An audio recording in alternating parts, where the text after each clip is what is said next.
নমস্কার বন্ধুরা, অনুভব রান্নাঘরে আরও একটি নতুন পর্বে সবাইকে স্বাগত জানাচ্ছি। বন্ধুরা, আজকে আমি আপনাদের সোয়াবিনের দুর্দান্ত স্বাদের একটা নিরামিষ রেসিপি তৈরি করে দেখাবো, যেটা দিয়ে কিন্তু ভাত, রুটি, পরোটা সব কিছুই খেতে খুবই ভালো লাগে।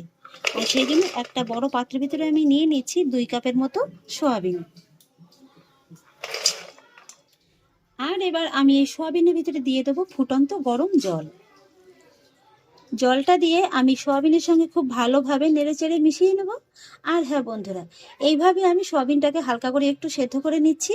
আপনারা চাইলে কিন্তু এই সোয়াবিনটাকে ফুটিয়েও এইভাবে একটু সেদ্ধ করে নিতে পারেন। আর এবার আমি এই সোয়াবিনটাকে ফুটন্ত গরম জলের ভিতরে রেখে দেবো 10 মিনিটের মতো। 10 মিনিটের ভিতরে কিন্তু সোয়াবিনটা খুব সুন্দরভাবে একদম ভিজে একদম নরম হয়ে যাবে। আর এই ফাঁকে চলুন আজকের এই রেসিপিটার জন্য একটা মশলা তৈরি করে নেব। একটা মিক্সিং বোলের ভিতরে নিয়ে নিচ্ছি 1/2 ইঞ্চি পরিমাণে 5 থেকে 6 টুকরোর মতো আদা। তার মধ্যে নিয়ে নিচ্ছি 3টির মতো কাঁচা লঙ্কা। আর একই সঙ্গে নিয়ে নিচ্ছি 6 থেকে 7টির মতো ভাঙা কাজু। আর এবার নিয়ে নিচ্ছি 2 টেবিল চামচ পোস্ত দানা। সেই সঙ্গে নিয়ে নিচ্ছি 2 টেবিল চামচের মতো সাদা তিল। এবার এই মশলাগুলোর ভিতরে সামান্য একটু গরম জল দিয়ে দেব। আর তারপর এই মশলাগুলোকে গরম জলের ভিতরে ভিজিয়ে রেখে দেবো 5 মিনিটের মতো। আর তারপর এই মশলাটাকে খুব ভালোভাবে একদম পেস্ট করে নেব। মশলাটাকে আমি খুব সুন্দর করে পেস্ট করে নিয়েছি, একটা সাইডে সরিয়ে রেখে দেব। আর এদিকে সোয়াবিনটাকে ভিজিয়ে রেখেছিলাম, 10 মিনিট হয়ে গেছে। সোয়াবিনটা দেখুন বেশ খানিকটা কিন্তু একদম ফুলে গেছে। আর এবার আমি সোয়াবিনের ভিতর থেকে এক্সট্রা জলটাকে চিপে বের করে নেব। সোয়াবিনটাকে আমি খুব সুন্দর করে রেডি করে নিয়েছি। এবার চলে যাব রান্নার মূল পর্বে। এবার রান্না করার জন্য কড়াইতে বসিয়ে দিয়েছি 2 টেবিল চামচের মতো সাদা তেল। আর তেলটাকে কিন্তু খুব ভালোভাবে গরম করে নিতে হবে। তেলটা খুব ভালোভাবে গরম হয়ে গেছে। এবার আমি এর ভিতরে অ্যাড করব সামান্য একটু লবণ। লবণটাকে খুব ভালোভাবে মিশিয়ে নেব। লবণটা মিশিয়ে নেওয়ার পরে এর ভিতরে অ্যাড করব সোয়াবিনটা। এবার মিডিয়াম হাই ফ্লেমে এই সোয়াবিনটাকে তেলের ভিতরে আমি 5 থেকে 7 মিনিটের মতো একটু ভেজে নেব। 5-7 মিনিটের মতো আমি সোয়াবিনটাকে এইভাবে একটু হালকা ভাজা করে ভেজে নিয়েছি। এই যে দেখুন বন্ধুরা, এর থেকে কিন্তু আর খুব বেশি লালচে করে ভাজার প্রয়োজন নেই, তাহলে কিন্তু সয়াবিনের ভিতরে যে জুসি ভাবটা থাকে সেটা কিন্তু একদমই থাকবে না। আর এবার আমি ভেজে নেওয়া সয়াবিনটাকে নামিয়ে নেব। আর তারপরে একই কড়াইয়ের ভিতরে অ্যাড করব আবারও 2 থেকে 3 টেবিল চামচের মতো সাদা তেল। আর তারপর যখন তেলটা ভালোভাবে গরম হয়ে যাবে তখন আমি এর ভিতরে অ্যাড করব 2 থেকে 3 টুকরোর মতো গোটা দারচিনি, 2টো ছোট এলাচ আর 2-3টের মতো লবঙ্গ। আর এবারে আমি ফোড়নগুলোকে হালকা করে একটু ভেজে নেব। ফোড়নগুলোকে হালকা করে একটু ভেজে নিয়েছি। আর এবার আমি তেলের ভিতরে অ্যাড করব বেটে রাখা মশলাটা। সেই সঙ্গে অ্যাড করব মশলার বাটি ধোয়া জল সামান্য একটু। এবার লো ফ্লেমে এই মশলাটাকে তেলের সঙ্গে খুব ভালোভাবে মিশিয়ে নিয়ে একটু ভালোভাবে কষিয়ে নেব।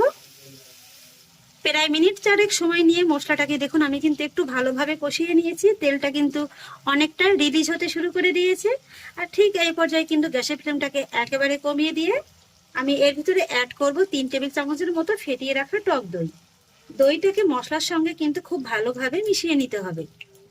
দইটাকে আমি মশলার সঙ্গে খুব ভালোভাবে মিশিয়ে নিয়েছি। আর এবার এই মশলার ভিতরে অ্যাড করব বড় 1 চা চামচের মতো চিনি। যেহেতু নিরামিষ ভাবে করছি তাই সামান্য একটু চিনি দিলে কিন্তু স্বাদের ব্যালেন্সটা ঠিকঠাক থাকবে। আর তারপরে অ্যাড করব 1/4 টিস্পুনের মতো কালো গোলমরিচের গুঁড়ো।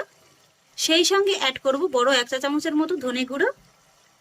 আর অ্যাড করব 1/2 চা চামচের মতো জিরে গুঁড়ো। এবার এই মশলাগুলোকে আমি এই আগের মশলার সঙ্গে খুব ভালোভাবে মিশিয়ে নেব। আর তারপর এই মশলাটাকে কিন্তু ফাইনালি খুব ভালোভাবে আবারও কষিয়ে নেব। মশলাটাকে আমি খুব সুন্দর করে কষিয়ে নিয়েছি। মশলার ভিতরে দেখুন খুব সুন্দর একটা কিন্তু দানা দানা ভাব চলে এসছে। আর মশলার ভিতর থেকে তেলটাও কিন্তু একদম ভালোভাবে রিলিজ হয়ে গেছে। এবার আমি কষিয়ে নেওয়া মশলার ভিতরে অ্যাড করব ভেজে রাখা সয়াবিনটা। লো ফ্লেমে সয়াবিনটাকে মশলার সঙ্গে ভালোভাবে মিশিয়ে 1 মিনিটের মতো একটু কষিয়ে নেব। সয়াবিনটাকেও আমি 1 মিনিটের মতো একটু কষিয়ে নিয়েছি। আর এবারে আমি সয়াবিনের ভিতরে অ্যাড করব জল। জলটাকে খুব ভালোভাবে মিশিয়ে নেব। এখানে আমি সয়াবিনটাকে একেবারে খুব বেশি ঝোলঝোলও রাখবো না আর একেবারে শুকিয়েও রাখবো না, সেইভাবে রান্নাটা করব। আর সেই জন্য কিন্তু আমি এখানে 1.5 কাপের মতো জলটা দিয়েছি। আপনারা যদি এর থেকে একটু জলটা কম পছন্দ করেন তাহলে কিন্তু 1 কাপের মতো জলটা দিলেই হয়ে যাবে। আর এবার আমি সয়াবিনের ভিতরে অ্যাড করব স্বাদ অনুযায়ী লবণ, আর তারপরে অ্যাড করব সামান্য একটু কসুরি মেথি। এটা যদি হাতের কাছে থাকে তাহলে অবশ্যই দিয়ে দেবেন। এবার লবণটাকেও কিন্তু আমি এই সয়াবিনের সঙ্গে খুব ভালোভাবে মিশিয়ে নেব। আর তারপরে সয়াবিনটাকে ঢাকা চাপা দিয়ে মিডিয়াম আঁচে আমি রান্না করে নেব 5 থেকে 7 মিনিটের মতো। 5-7 মিনিট বাদে এবার ঢাকাটাকে তুলে নিচ্ছি, একবার ভালোভাবে নেড়ে চেড়ে নেব। আর এবার এই সয়াবিনের ভিতরে অ্যাড করব 1/2 চা চামচের মতো গরম মশলা গুঁড়ো, সঙ্গে অ্যাড করব 2টো চেরা কাঁচা লঙ্কা, আর সেই সঙ্গে অ্যাড করব 1/2 চা চামচের মতো ঘি। নিরামিষ রান্নায় সামান্য একটু ঘি দিলে কিন্তু খেতে খুব ভালো লাগে। এবার এই গরম মশলা গুঁড়োটাকেও আমি সয়াবিনের সঙ্গে খুব ভালোভাবে মিশিয়ে নেব। তারপর মিডিয়াম লো আছে ঢাকা চাপা দিয়ে আবারও সয়াবিনটাকে আমি রান্না করে নেব 3 মিনিটের মতো। 3 মিনিট বাদে এবার ঢাকাটাকে আবারও তুলে নিচ্ছি। এই যে বন্ধুরা, আমার সোয়াবিনের রেসিপিটা কিন্তু একদম কমপ্লিট। এটা কিন্তু আপনারা গরম গরম ভাতের সঙ্গে খেতে পারেন, খেতে জাস্ট অসাধারণ লাগবে। আবার রুটি, লুচি, এমনকি ফ্রাইড রাইসের সঙ্গেও কিন্তু খেতে পারেন। সব কিছুর সঙ্গেই কিন্তু খেতে একদম দুর্দান্ত লাগবে। এবার আমি গ্যাসের ফ্লেমটাকে অফ করে দেব। নিরামিষের দিনে যদি বাড়িতে ডাল সবজি কোনোটাই না থাকে তাহলে শুধুমাত্র সয়াবিন দিয়ে কিন্তু আপনারা এই রেসিপিটি একবার তৈরি করে খেয়ে দেখতে পারেন। কথা দিচ্ছি লাঞ্চ কিংবা ডিনার কিন্তু একেবারে জমে ক্ষীর হয়ে যাবে। আর এই রেসিপিটি খেতে এতটাই সুস্বাদু হয় যে আপনারা তো লাঞ্চে গরম গরম ভাতের সঙ্গে অবশ্যই খেতে পারেন, খেতে ভালো লাগে। আর তাছাড়া এই রেসিপিটি খেতে এতটাই সুস্বাদু হয় যে এটা তো গরম গরম ভাতের সঙ্গে খেতে অবশ্যই ভালো লাগে। আর তাছাড়া কিন্তু এই রেসিপিটি আপনারা লুচি কিংবা ফ্রাইড রাইসের সঙ্গেও খেতে পারেন, খেতে কিন্তু একদম দুর্দান্ত লাগবে। তাহলে আশা করছি বন্ধুরা আমার আজকের এই নিরামিষ রেসিপিটি আপনাদেরও খুব ভালো লেগেছে। যদি ভালো লেগে থাকে তাহলে আমাকে অবশ্যই একটা লাইক এবং কমেন্ট করবেন, সেই সঙ্গে বন্ধুদের সঙ্গে শেয়ার করবেন। আর প্লিজ বন্ধুরা, যদি আমার পরিবারের নতুন সদস্য হয়ে থাকেন তাহলে একটা সাবস্ক্রাইব করে পাশে থাকা বেল আইকনটি প্রেস করে দেবেন। ফিরে আসছি এরকমই পরের অন্য কোনো নতুন রেসিপি নিয়ে। সবাই ভালো থাকুন, সুস্থ থাকুন, ধন্যবাদ।